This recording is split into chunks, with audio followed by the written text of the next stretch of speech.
Hello, my name is Moonhoof, and I'm reporting from Fractured Frequencies, here with the lovely Miss Ingrid Nilson. Hello. And we are just about wrapping up Derpycon South. It's been a very, very successful weekend, and I managed to steal Miss Ingrid here away for a little bit, just in time for an interview before everything comes to a close.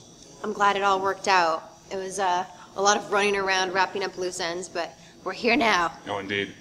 So, did you have fun? Oh my gosh, I can't even, I don't even know where to begin. I'm kind of speechless, but I'll try and put it into words. It rocked. Sorry, that was terrible.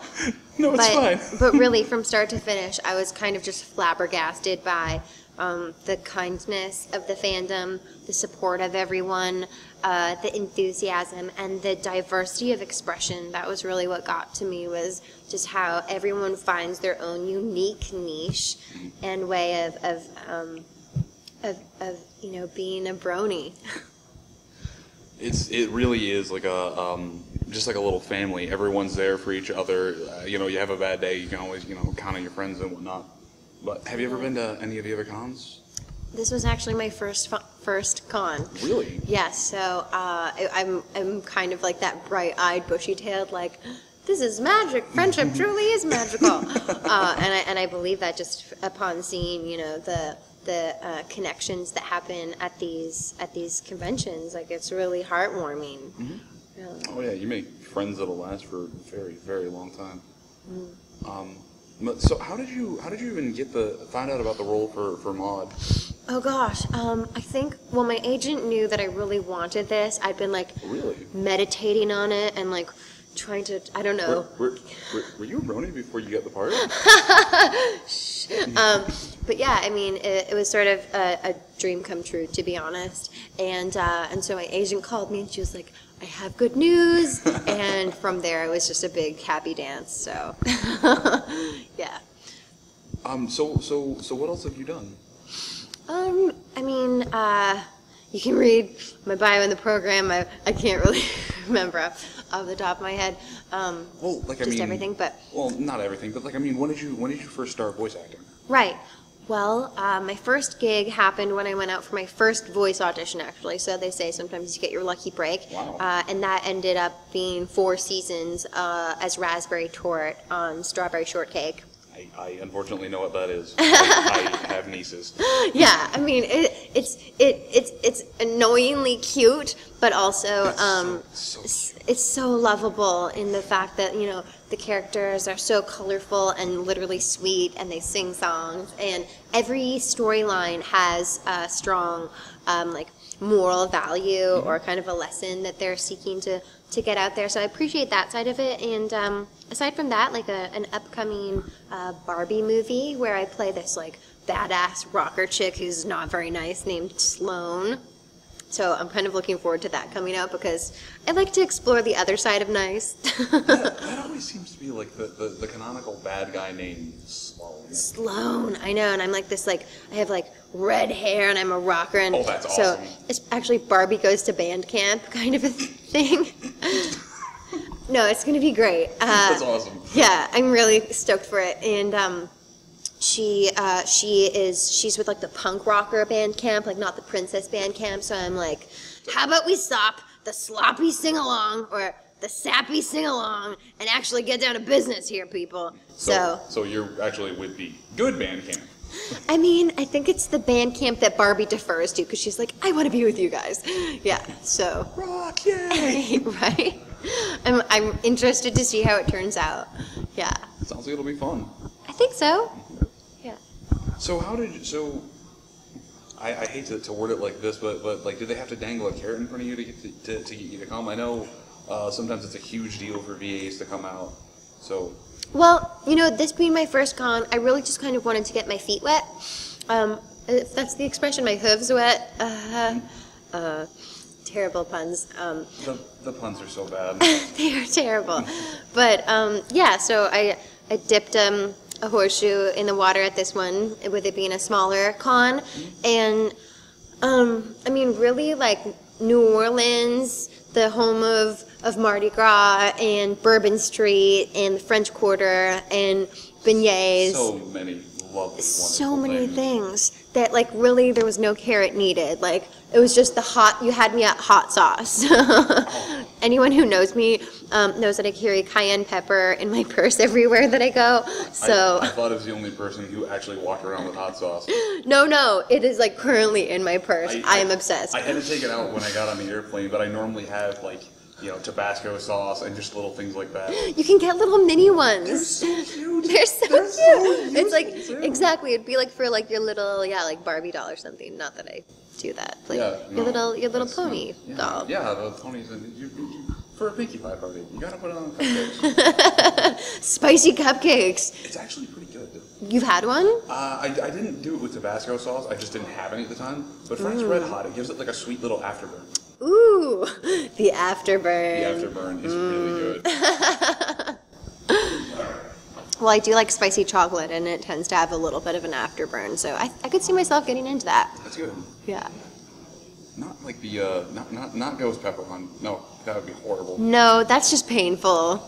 But yeah. So you obviously you played Maud, and she's not that she's a stick in the mud, but she is incredibly reserved, and I know that you're very bubbly, very very bubbly. You give Derpy a run for her money. Oh. But how was it? What was it like getting into the role? Did you just watch documentaries on trees or something? I'm so flattered. Well, actually, that's a great question. I teach yoga, and the reason I teach yoga is because I've experienced so much benefit from yoga. Because this bubbliness actually has a kind of a darker side, which is that I have a lot of anxiety and stress, and even depression. And so I think that the way that I've found as an outlet for that kind of darker side is that I do yoga. And that has a really cathartic or kind of like therapeutic benefit for me. So the breathing, the moving, the meditation especially, I highly recommend meditation. And trying different kinds of meditation, because you might try one and it's not successful, and then so you just gotta, keep at it. You never get it on the first try. Exactly. It's really hard to slow your mind down. I mean, even Buddhist monks are like, trying their best to slow their mind down. The mind is a really slippery subject. It so wants to keep moving. It's like quicksand, or it's like yeah. I'm trying to, pudding, or that stuff that congeals and then melts. Cornstarch? Cornstarch? No. Is that it? Gelatin? Maybe gelatin. Yeah. But it's like a solid and then a liquid. Or mercury. The mind is like mercury. All of these metaphors to say that I'm kind of a nutcase and yoga has helped me. So, for Maud, for getting into character, No, it's fine. They hired me on. This studio must be crazy. Well, you're doing a great job. Thank you very much. And to get in character for Maud, I do some deep breathing, and actually when I'm reading the lines, I stay as still as humanly possible. Like, that's kind of my, I just stand there, I deliver the lines, and there's no sugar on top. Like, I love that she doesn't sugarcoat, and she's, she is no filter. She's very honest, and I appreciate that about her. It was refreshing to see something that wasn't, a bubbly ball of, pony with sugar on top. Yeah, I mean, there's a time and a place for that. Hello, Pinkie Pie. It's so, yeah, you feel joyful just even seeing her cartwheel around. But I think that, even the fact that we're sisters, I think that so often happens in families, is that, you have siblings that are polar opposites, and that's the case in my family as well. I'm actually glad you mentioned her. Did you actually get a chance to work face-to-face with Andrea Livman? Oh, yeah. I mean, she's on Strawberry Shortcake as well. And she and I played, she plays Lemon on Strawberry and I'm Raspberry. But, yeah, when I recorded for Maud, we were there as sisters. And yeah, I mean, I know Andrea Livman, and I think she's great. I mean... Is she really that lovely in real life? She's not. She's very professional. I mean, I have nothing but great things to say about Andrea Livman. She's incredibly intelligent. Actually, I don't know if you knew, she's a trained engineer. I heard that, yes. That was eye-opening and very, very awesome. That makes my jaw drop. That just, I mean, I Andrea, I'm sorry, but that just increases like the attractiveness level like exponentially. Oh, absolutely. I'm like, oh my gosh, she's got like she's got the style, smart, she's got the funny, substance. You're pretty, exactly. You have so much talent. And she just got married. Good for him. Right? And yeah, and her, because I think that, you know, like she's she's just she deserves the world, and she's also musical. She's musically talented. From what I understand, she's a piano teacher as well. Really? Yeah. Right? I could go on. Wow. Yeah. So it's a pleasure to work with her, and I always am watching, you know, seasoned voice actors for their techniques, and, you know, I learn so much from her. I'll just say that right now. That's awesome. Yeah. Yeah, no, I noticed it was weird. A lot of the VAs in MLB tend to have worked together in like the Barbie movies or Strawberry Shortcake. It feels like there's some weird coincidence. Like, okay, they did this, reel them in. Well, Ashley Ball's on Strawberry Shortcake as well. She plays Plum Pudding. It's just so funny. And I think, people call it incestuous, like the whole voice scene. But the fact is, in Vancouver, the scene of voice actors that are actually working is quite small. And so that's why I feel so honored to be in on this, you know, community, because, you know, I don't take it for granted. The fact that I was able to get in there is very, I'm so humbled by it, because, you know, it was a lifelong dream, and when I had a career in film, like, you know, it was an okay fit, but in the film industry, it's very much appearance driven. It's all about the way you look, and I find that can get really shallow. So the fact that it isn't about that, and it's just like very focused in the way that you express yourself, it is your voice. And, you know, I also recognize that voice actors have a really small portion of the creative process. You know, like, there's the animators, there's the directors, there's, you know, just a ton of jobs in there, and creative people working to make it happen. And so just the fact that I contribute this one small part means that my life is relatively simple, actually. Yeah. It's... You get all the easy part, though. It's you have to rehearse and practice, and yeah, it will be your final product that is what everyone sees. But I guess relatively speaking, yeah, you do kind of have the easy job. I mean, even just with, like, you know, you have a music stand in front of you, you've got your lines in front of you so that you can be really precise in the way that you read your lines. Like when I did theater or film or Shakespeare, like, it's all memorized, and so that takes us to another level of just like having it in your brain. And sometimes you can kind of, you know, over intellectualize or just get kind of stuck in that memory regurgitation phase. So the fact that it's just like, you know, I read these lines and I bring just the very expression that I have within me, yeah, I mean, it does make it, you know, not easy, but simpler, I think. And I'm all about simplifying, because life is complicated enough. The KISS method is how I've gotten this far in life. I love that. So would you have any tips for anyone who's trying to break out into voice animation? Totally. Yes. See a vocal coach. I can't emphasize that enough. I've had, you know, numerous vocal coaches throughout my life and my career as a voice actor, and I have to say that just the same way that a violin player needs a teacher, or a pianist or a flautist, you know, all of those instruments that you know, after many, many years of practice become a master at, it's the same with your voice. Unless you have someone who is directing you, you know, to make use of the full instrument that is your voice, then likely you aren't. And maybe some people make it without a lot of training, but I can't emphasize, for me, how important that, you know, classical training has been. So I'm a classically trained singer. I did up till grade 6 Royal Conservatory of Music singing training. I was in choirs all through high school, and I sang professionally in musical theater before I ever did voice work. So I think that just to have awareness of how to access the instrument is super important. And also, like, have fun. Like, it's all about having fun. When someone gives you lines, like, yes, read it line for line, but then what can you add to it that makes it your own, that makes it personal, right? So how can you, you know, bring joy to the character? If there's laughter, like, what does the character's laugh like?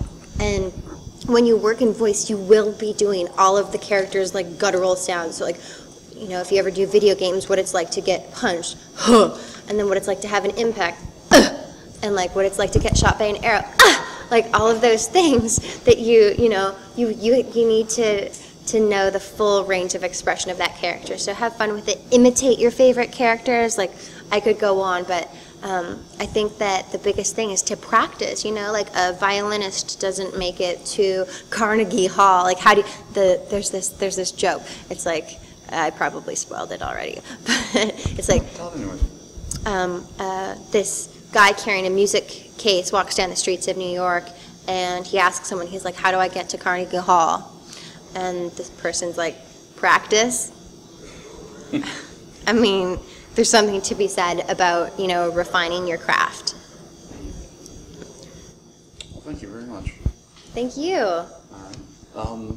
Is there anything that you want to add that I may not have brought up or covered? Well, I'll do a couple shameless promotions if I can be so bold. I'll be appearing at the Milwaukee Bronyville Cider Fest Con. Yeah, so that's going to be in Milwaukee. Oh, you were? Yeah, I was contemplating it. Dang, well, see you there then. It's November 7th to 9th, and yeah, you can read more about it online, but I think it's going to be great. Andrea Limman, Pinkie Pie, my sister, is going to be there. Yeah, and from what I understand, like a couple, I think Michelle Kraber and some top artists are going to be there, so I'm honored to be on that list, as well as a nonprofit that I work for. In Vancouver is Project True, and you can visit projecttrue.com, and we're a nonprofit that promotes positive body image. The subject of eating disorders is really close to my heart, and I think that, you know, all of us in today's age struggle in some way with various body image issues. My mother always says weight is a really easy thing to gain, a very hard thing to lose. Exactly, and so, you know, we all have our own unique challenges, and so Project True is in support of those who are struggling with various types of eating disorders, and so any funds that we raise go towards that treatment, which is often very expensive and unaffordable for the more severe cases. So if you visit projecttrue.com, you can find out information on how to donate and more about what we're about. All right, and there will be a link to that Project True site in the description of this video. Thank you. Oh, absolutely. I'll hoof bump to that. Woo! Bam. All right. But yes, thank you very. I have to ask you one more shameless question, because I'm pretty sure that everyone who's watching this would kick me if I didn't do this. You could do a line of mod or two. Okay. I got you. I'm gonna go all the way with this. Yes. Rock, you are a rock. Gray, you are gray. Like a rock, which you are. Rock. I was actually looking at peanuts, so that helped for inspiration. I'll eat to that. I will also eat that. Well, cheers, you guys. Thanks for having me. Thank you. Cheers. Well, thank you everyone for taking your time to watch this. My name is Moonhoof, signing with Fractured Frequencies, signing off.